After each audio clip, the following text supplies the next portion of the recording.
Halo, saya Pupu. Selamat datang di Dreamland. Kali ini saya akan menceritakan film karya sutradara favorit saya, Paul Thomas Anderson, yang berjudul The Master. Proyek kesekian kali kolaborasi PTA sebagai sutradara dan Philip Seymour Hoffman sebagai aktor, serta film kesekian kali Joaquin Phoenix sebagai penderita penyakit mental psikologis. Film yang membuat tiga aktornya, Joaquin Phoenix, Philip Seymour Hoffman, dan Amy Adams, bisa meraih nominasi Oscar ini, menceritakan tentang Freddie Quell yang mengalami trauma setelah perang dan upaya Lancaster Dodd menyembuhkan Freddie. Namun sebelum saya membacakan alur cerita ini, saya mau mengingatkan kalau video ini adalah konten spoiler. Saya juga memotong banyak sekali detail dan side story yang ada di sepanjang film ini. Sehingga ada baiknya untuk menonton film ini secara utuh, karena ada banyak sekali cinema experience yang akan kita dapatkan. Jadi, ini dia, The Master.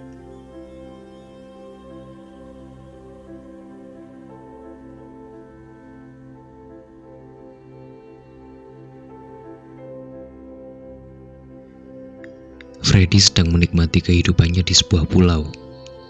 Ia memetik kelapa muda, bercanda bersama teman-temannya, dan sesekali masturbasi di garis pinggir pantai dengan membayangkan boneka wanita yang dibuat teman-temannya dari pasir. Di lain hari, pemerintah mengumumkan bahwa perang sudah berakhir. Kini semua tentara dikumpulkan dan diberitahu bahwa mereka akan dibebas tugaskan. Pemerintah juga membawa psikiater untuk memeriksa keadaan mental para tentara itu, termasuk mental Freddie. Di sini kita tahu bahwa yang difikirkan Freddie tak jauh, hanya soal bersenggama dan keadaan mentalnya sangatlah rusak. Psikiater itu lalu menanyainya soal enuresis yang dideritanya akibat kebiasaan alkoholiknya dan tentang kejadian Freddie menangis terisak-isak. Freddie menjelaskan bahwa semua hal itu terjadi karena ia tak bisa melupakan sebuah surat yang diterimanya dari seorang gadis pujaannya, Doris. Waktu lalu lompat ke beberapa saat setelahnya. Freddie kini berprofesi sebagai fotografer di stand yang ia sewa di sebuah pusat perbelanjaan. Ia kini mencoba mendekati seorang wanita braga busana yang ia goda dengan alkohol racikannya sendiri. Wanita itu ternyata juga tertarik dengan Freddie dan mau dibawa Freddie untuk kencan di malam hari. Kencan itu sayangnya tak berjalan baik. Freddie justru tertidur di tengah makan malam romantis yang sudah ia pesan dan membuat wanita itu kebingungan. Esoknya Freddie kembali melakukan pekerjaannya. Ia mendapatkan seorang pria untuk difoto. Namun, Freddie tampak sebal dengan muka pria itu. Walaupun pria itu sebenarnya tidak punya salah apapun kepadanya. Freddie lalu mempermainkan orang itu dengan mengarahkan lampu foto yang panas ke dekat wajah pria itu. Jelas pria itu kegerahan. Ia meminta Freddie untuk segera mengambil gambarnya dan menjauhkan lampu itu. Freddie justru tertawa. Hal yang kemudian membuat pria itu marah dan mendorong mundur Freddie. Freddie tidak terima. Ia mencekik pria itu dengan dasinya sendiri lalu pergi.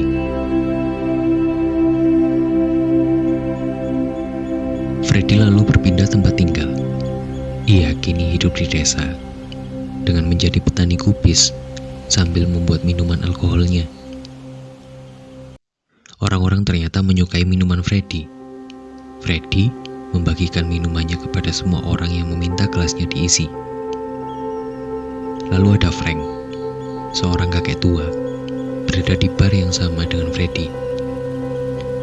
Freddie lalu memberikan Frank seteguk minumannya dengan gratis dan mengatakan bahwa Frank mirip dengan ayahnya.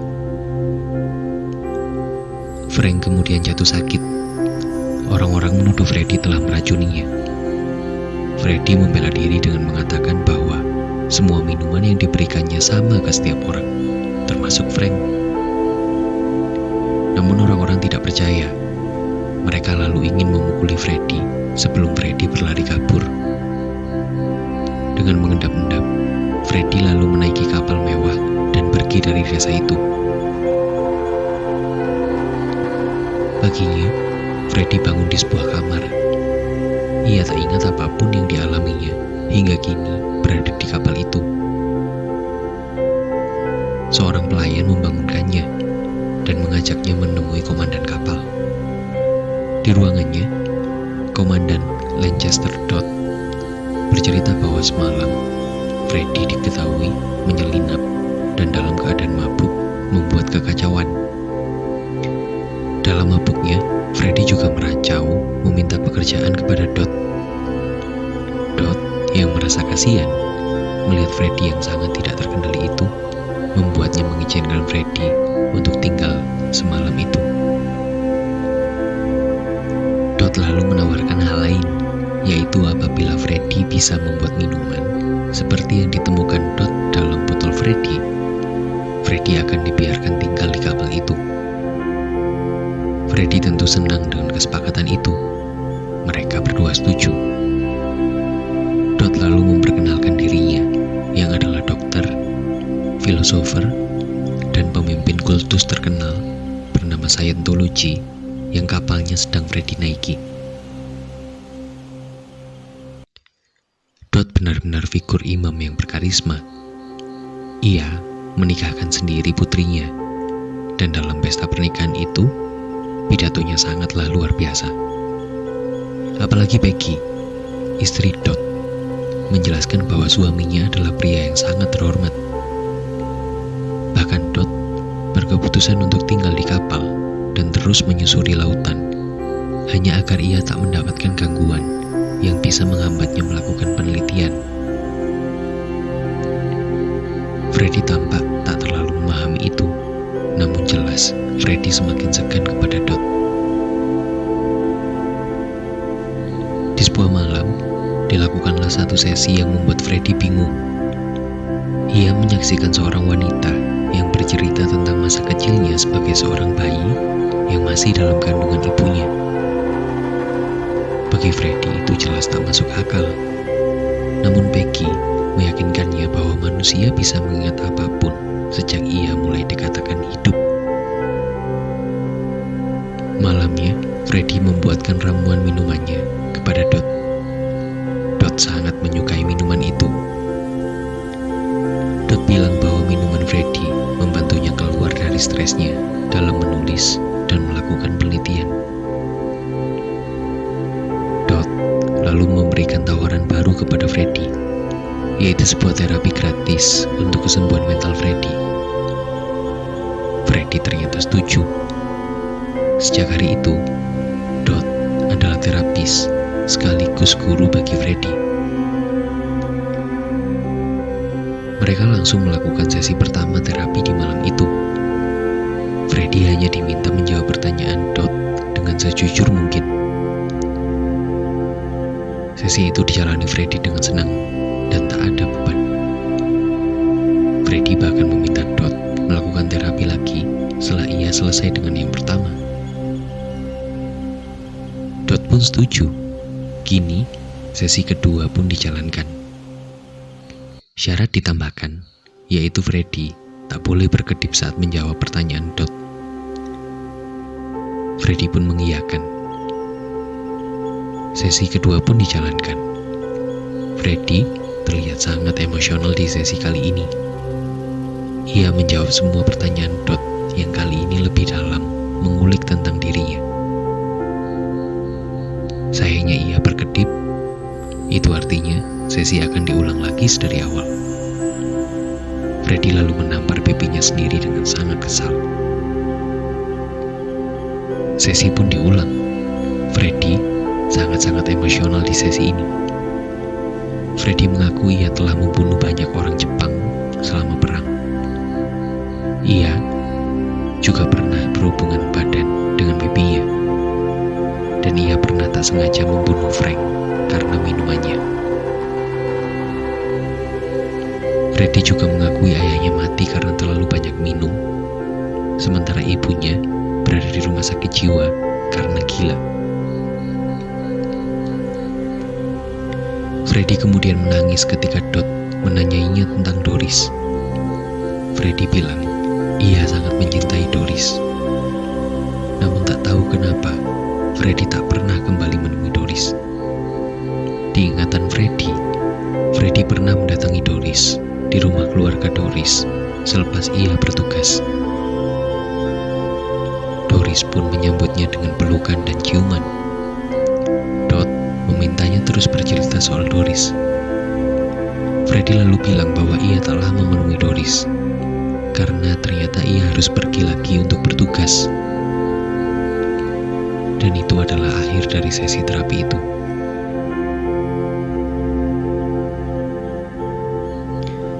Esoknya, mereka berlabuh dan menghadiri pertemuan anggota Scientology. Pertemuan itu dilakukan di sebuah rumah besar. Dot lalu melakukan sebuah sesi terapi kepada seorang nyonya bernama Margaret.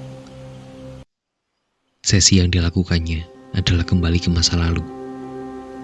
Margaret mengaku ia merasakan pengalaman melihat seseorang yang dia rasa adalah dirinya, namun dalam wujud laki-laki berzirah besi. Dot lalu mengatakan bahwa itu memanglah roh Margaret sebelum kehidupan yang dijalaninya sekarang sebagai Margaret. Dot juga menjelaskan konsep itu ke semua orang. Sayangnya ada seorang lain di pertemuan itu yang menyelanya dan meragukan argumen Dot. Orang itu sangat skeptis terhadap konsep time travel hipnotis yang disampaikan Dot. Dot dengan kemarahannya yang meledak-ledak berusaha membela dirinya sendiri. Untungnya ia mampu membalikan argumen dan memenangkan debat itu. Kini setelah perdebatan itu, di kamarnya, Peggy meyakinkan Dot untuk tinggal di daratan dan melakukan perlawanan kepada orang-orang yang meragukan teorinya. Peggy tidak terima suaminya direndahkan seperti itu di depan semua orang. Sama juga dengan Freddy. Ia juga tidak terima Dot dipermalukan. Freddy lalu mendatangi kamar orang itu, lalu mengajarnya dan memberinya pelajaran. Besoknya mereka pergi ke Philadelphia, ke tempat tinggal sekaligus rumah perkumpulan kultus Scientology. Dot terus mengajarkan teorinya dan melakukan sesi time travel hipnotis ke semua pengikutnya di pesisir timur. Suatu hari, Dot yang sedang dalam sesi hipnotisnya didatangi beberapa polisi yang ingin menahannya karena kasus pemberian pengobatan ilegal yang dilakukannya selama ini. Freddy yang melihat Dot ditangkap justru mengamuk dan menghajar polisi di sana. Setelahnya, Freddy pun ikut dibawa ke kantor polisi bersama Dot. Mereka ditempatkan di sel yang bersebelahan. Dot menceramai Freddy atas kebodohannya membela Dot dan menyalahkan kebiasaan mabuk Freddy sehingga ia bertindak di luar kendali seperti itu. Freddy tentu marah karena pengabdiannya kepada Dot tidak dihargai. Dot pun mengatakan bahwa ia sudah putus asa menyembuhkan Freddy dan akan berhenti berhubungan dengannya. Untungnya tak lama setelah itu, Dot dan Freddy dibebaskan setelah Dot membayar semua tagihan denda yang diputuskan pengadilan. Mereka kembali bertemu di rumah dan berpelukan seperti sepasang sahabat lama. Dot ternyata hanya marah saat itu. Ia tidak benar-benar putus asa menghadapi Freddy. Bahkan sesi pengobatan Freddy pun dilanjutkan. Kali ini bahkan lebih intensif. Dot mencoba berbagai cara, mulai dari latihan mengendalikan amarah Freddy hingga menghilangkan halusinasi yang sering dialami Freddy. Latihan itu jelas sangat berat bagi Freddy. Latihan bahkan semakin intens setiap harinya. Namun, Freddy belum juga menunjukkan progres yang diinginkan Dot. Walaupun begitu, Dot terus memberi terapi Freddy dengan sabar. Di saat yang sama, Dot berhasil menyelesaikan buku keduanya. Buku itu sedang dalam proses percetakan. Dot yang tahu kemampuan fotografi Freddy meminta Freddy untuk memotret dirinya.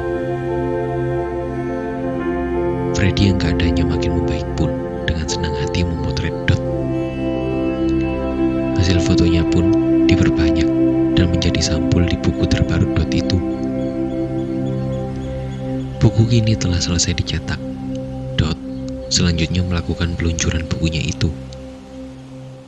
Di belakang panggung, ada editor dan Freddy yang sedang mengobrol tentang buku yang kini sedang diluncurkan itu. Editor itu justru bilang buku itu jelek. Freddy jelas tak terima karya Dot dibilang seperti itu. Ia lalu mengajar si editor. Besoknya, Freddy, Dot, dan anak-anak Dot pergi ke sebuah gurun. Dot ingin melakukan permainan dengan motornya, di mana mereka adu cepat dengan bergantian menaiki motor menuju titik yang ditunjuk. Dimulai oleh Dot, ia mencatatkan hasil yang cukup cepat.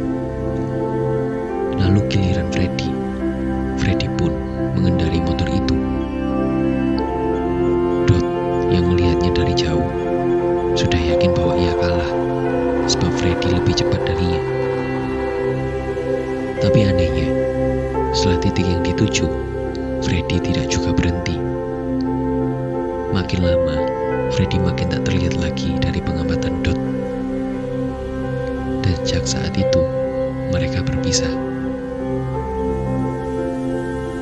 Freddy kemudian mendatangi rumah keluarga Doris. Ia mencari Doris dan hanya bertemu ibu Doris. Sudah beberapa tahun ia tidak ke sana, dan banyak hal telah berubah. Berita buruk pun harus ditelannya ketika ia tahu bahwa Doris 3 tahun lalu telah menikah dengan Jim D, salah satu temannya di angkatan laut. Mereka bahkan sudah mempunyai 2 anak dan tinggal di Alabama. Ibu Doris menanyakan kemana Freddy pergi selama ini, sebab Doris sempat menunggunya beberapa tahun. Freddy pun tidak bisa menjelaskan apapun. Freddy pergi dari sana dengan sangat kecewa.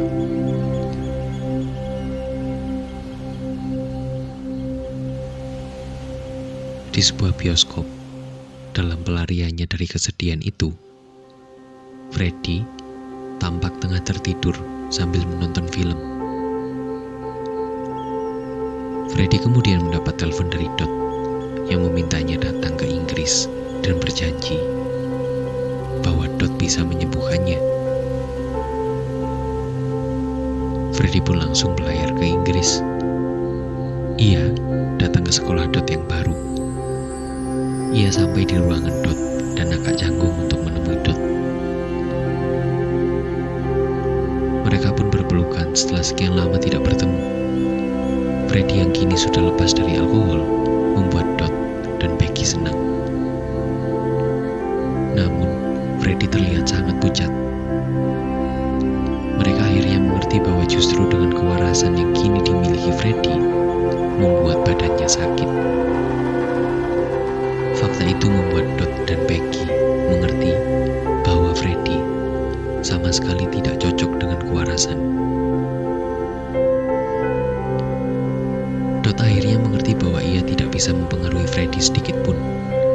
Ia akhirnya berlapang dada setelah ia tahu bahwa ia tidak mungkin bisa menyembuhkan Freddy. Dot memberikan pilihan kepada Freddy untuk bisa tetap bersamanya dan terpenjara dengan konsep kewarasan orang normal, atau pergi dari Dot dan bebas mencari sesuatu di ruang yang tak terbatas. Freddy memilih pilihan yang terakhir.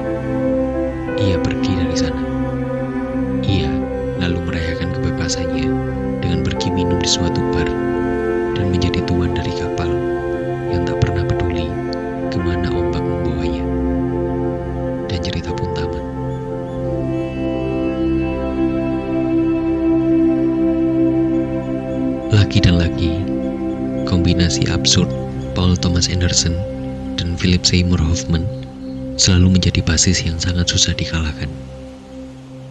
Apalagi dengan Joaquin Phoenix dan ketersesatan mentalnya itu yang menjadi ciri khasnya, mampu meracik film ini menjadi salah satu film paling menyentuh, namun juga paling membingungkan. PTA selalu meninggalkan kita dengan perasaan gamang dan canggung di hampir semua ujung filmnya. Segitu saja pembahasan film kita kali ini. Kalau kalian punya saran soal konten atau film apa yang akan selanjutnya kita bahas, kalian bisa langsung menyampaikannya di kolom komentar. Jangan lupa kunjungi TikTok baru Lakon Film juga ya. Terima kasih atas atensinya. Tetap waras dan terengginas, selalu berbahagia. Parem.